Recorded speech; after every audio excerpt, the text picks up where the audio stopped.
Halo semuanya, kita jumpa lagi dengan saya Leni Verina di acara untuk pembahasan ya, atau kita ngobrol-ngobrol hukum untuk menambah kesadaran hukum bagi sobat hukum semuanya dan juga memberikan sedikit ya pencerahan lah, walaupun sedikit juga lumayan ya sobat hukum. Oke nih, nggak berlama-lama, kali ini saya akan membahas tentang kawin kontrak. Nah pasti wah, kawin kontrak pasti kan sobat hukum udah pada ngeh ya, kawin kontrak di mana sih banyak ya kawin kontrak terjadi, atau misalnya seperti apa sih, pasti kan ada yang penasaran juga ya seperti apa misalnya kawin kontrak itu. Nah kali ini saya akan jelaskan nih untuk persoalan tentang kawin kontrak seperti itu. Nah jadi sifat kawin kontrak di sini itu sifatnya kawin mut'ah artinya. Nah itu jelas namawi ya. Nah lebih menitik beratkan kepada kesenangan yang dibatasi oleh waktu tertentu. Nah, atas kawin mut'ah ini, sebagian besar ulama Islam mengharamkannya loh, sobat hukum. Nah, menimbangnya dari segi tujuan pembentukan rumah tangga yang pertama. Nah, Nawawi itu menyatakan dirinya tidak menyetujui untuk praktek ini. Nah, seperti itu ya. Nah, di sini senada dengan Pak Nawawi ini, siapa sih itu Pak Nawawi itu? Nah, itu beliau adalah seorang tokoh yang memang berpendapat tentang kawin kontrak tersebut. Nah itu ya sependapat dengan beliau, yaitu Hakim Agung Rival Ka'bah juga berpendapat bahwa kawin mut'ah itu lebih mengarah pada kesenangan belaka. Nah, apakah benar nih? Ya, itu saya kembalikan kepada sobat hukum semuanya. Bagaimana interpretasi mengenai kawin kontrak tersebut ya. Nah, kita lanjut nih. Itu kan cuman kawin main-main katanya nih, kata beliau ya, dengan tujuan hanya untuk bersenang-senang. Kalau kita pakai common sense, akal sehat lah, praktek ini kan tidak bisa diterima. Jelas eh, Hakim Agung Rifail tersebut. Nah, lalu di sini bagaimana sih status kawin kontrak itu? Nah, kan seperti itu ya. Dan apa akibat hukumnya yang muncul akibat misalnya perkawinan ini? Seperti itu. Nah, jadi di sini eh lalu misalnya akibat hukumnya apa? Yang pertama ya, yang kedua soal mewaris dan pewarisan itu bagaimana. Nah, lalu masalah soal anak. Nah, seperti itu. Nah, menurut Ustadz di sini menurut Quraisy Shihab, di negara yang mayoritasnya beraliran Syiah, aliran yang menerima konsep mut'ah gitu ya, seperti Iran. Nah, status perkawinannya itu diakui untuk kawin kontrak. Nah, bahkan status anak itu diakui juga, sehingga otomatis memungkinkan untuk menjadi ahli waris. Nah, itu di Iran ya, di sana. Nah, seperti itu. Namun itu di Iran kan. Nah, bagaimana nih kalau di Indonesia, ya kan? Sobat hukum kan pasti kan di Indonesia ya, gitu. Nah, menurut balik lagi nih, menurut Pak Rifael tersebut tidak ada akibat hukum apapun dalam perkawinan kontrak. Karena pasalnya perkawinan seperti ini kan menurutnya itu adalah perzinahan. Masalahnya praktek kawin kontrak sering ditemukan di dalam negeri kita sendiri loh sobat hukum. Nah contohnya di mana? Salah satunya ya di kawasan puncak ya, seperti itu. Nah hal ini mengandung keprihatinan banyak orang ya, karena kan pihak perempuan dalam kawin kontrak itu tidak lebih dari sekedar komoditas seks saja, ya kan sobat hukum kan. Nah, kawin kontrak tuh hanya dijadikan alasan dengan menggunakan kedok agama untuk melaksanakan prostitusi terselubung kan. Nah, selain itu kan nasib anak hasil dari kawin kontrak pun itu tidak berbeda dengan sang ibu. Hampir pasti kan si anak tidak akan mendapatkan warisan apapun. Ya, tapi itu ada juga loh, kalau sepengetahuan saya ya, ada juga, soalnya waktu itu saya pernah ngobrol dengan adalah yang pernah melakukan kawin kontrak gitu ya.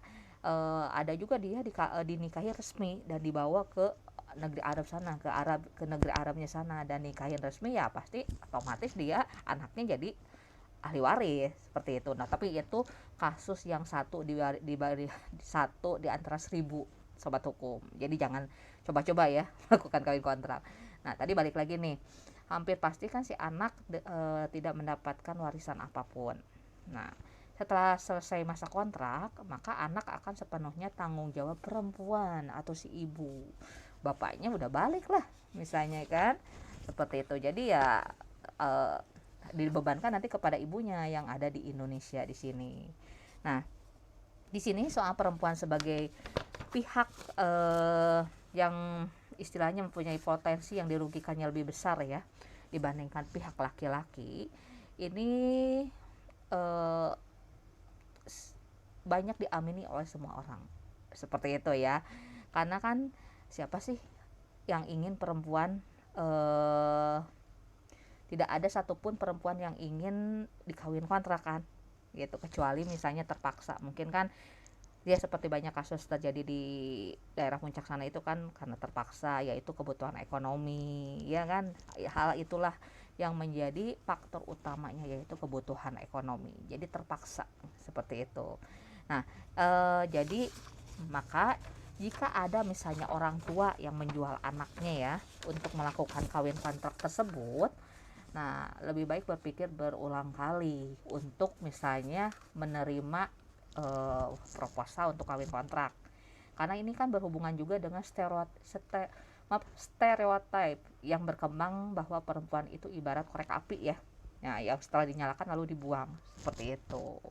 Nah, kalaupun misalnya pada akhirnya kawin kontrak dilakukan, itu harus diikuti dengan perbuatan membuat janji perkawinan sobat hukum. Jadi jangan mau ya kalau misalnya hanya seperti itu aja. Jadi kalau mau ya ada kita bikin maksudnya dibuat perjanjian. Jadi minimal nanti si pihak perempuan apabila misalnya sudah selesai kawin kontraknya itu tidak akan terlalu dirugikan seperti itu. Nah, dalam janji perkawinan tersebut itu harus diatur nih soal status perkawinan, jangka waktu, termasuk nasib anak nanti yang misalnya lahir dari hasil perkawinan kontrak tersebut sobat hukum. Seperti itu ya. Nah, yang kedua, aturannya gimana nih? Nah, ketiadaan aturan hukum yang mengatur kawin kontrak dengan segala akibatnya itu menyebabkan beberapa pihak mendesak nih agar dilakukan pembaharuan dalam hukum perkawinan.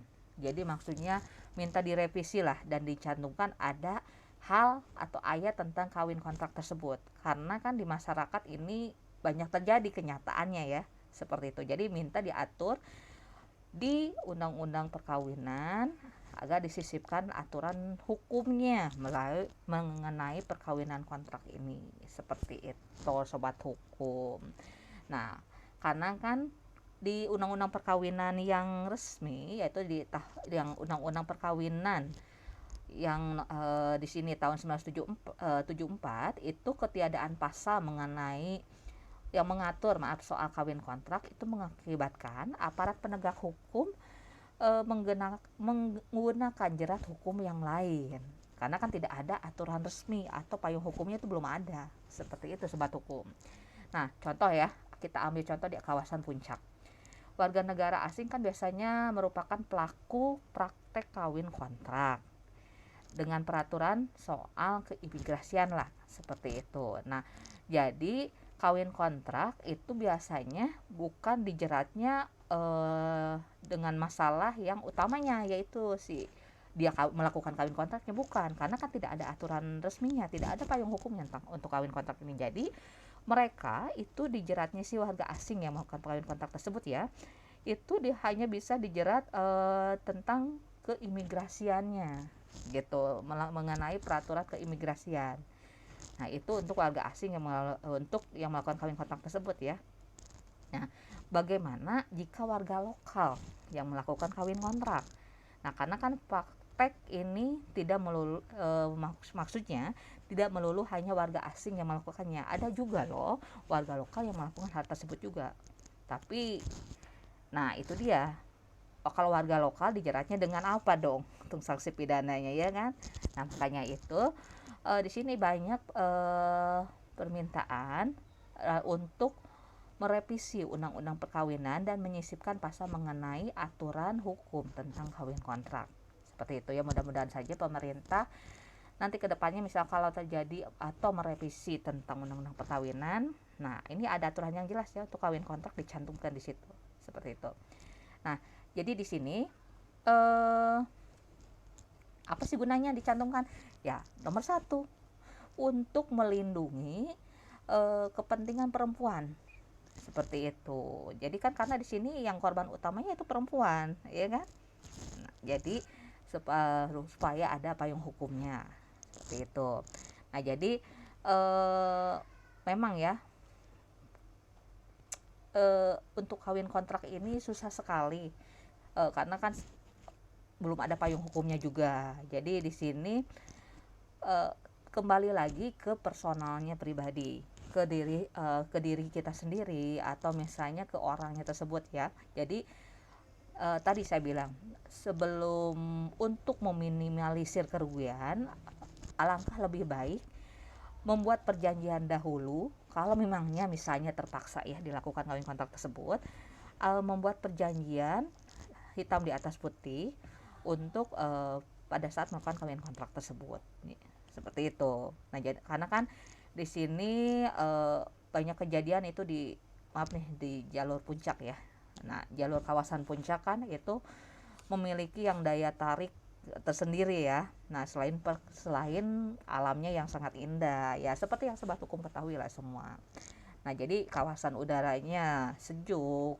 Jadi kan dikenal dengan lokasi yang memang banyak kawin kontraknya tersebut. Nah, ini terungkap setelah aparat melakukan sweeping nih beberapa waktu yang lalu. Jadi memang mayoritas kebanyakan di daerah puncak tersebut gitu. Jadi bahkan ada beberapa pelaku yang langsung dideportasi ke negara asalnya, si pelaku yang melakukan kawin kontrak tersebut ya, seperti itu. Nah, jadi prakteknya kawin kontrak di Indonesia itu telah berlangsung sejak lama. Nah, menangani untuk praktek kawin kontrak ini sangat sulit sekali ya, karena ini ya seperti tadi saya bilang belum ada payung hukumnya. Jadi kita berharap nanti kedepannya pemerintah bisa merevisi undang-undang perkawinan dan menyisipkan untuk perlindungan kaum perempuan terutama yang melakukan kawin kontrak ini ya. Nah, karena kan mereka juga mungkin terpaksa karena tadi kan faktor ekonomi. Ya minimal lah ada payung hukum untuk melindungi kepentingan kaum perempuan di Indonesia terutama ya. Seperti itu. Oke, Sobat Hukum semuanya, itu saja yang bisa saya jelaskan mengenai sekelumit tentang kawin kontrak ya. Meskipun hanya sedikit tapi minimal ada informasi ya. Apa sih kawin kontrak itu dan bagaimana dan aturannya seperti apa, hukumnya seperti gimana. Nah, itu tadi ya. Jadi nanti kedepannya mungkin di waktu yang akan datang kita akan bahas lebih lanjut lagi dan lebih luas lagi mengenai kawin kontrak tersebut. Oke semuanya, hanya itu saja dari saya. Nanti kita ketemu lagi di session selanjutnya dengan tentang hukum-hukum lainnya, informasi-informasi hukum lainnya. Oke, sampai ketemu lagi. Bye semuanya.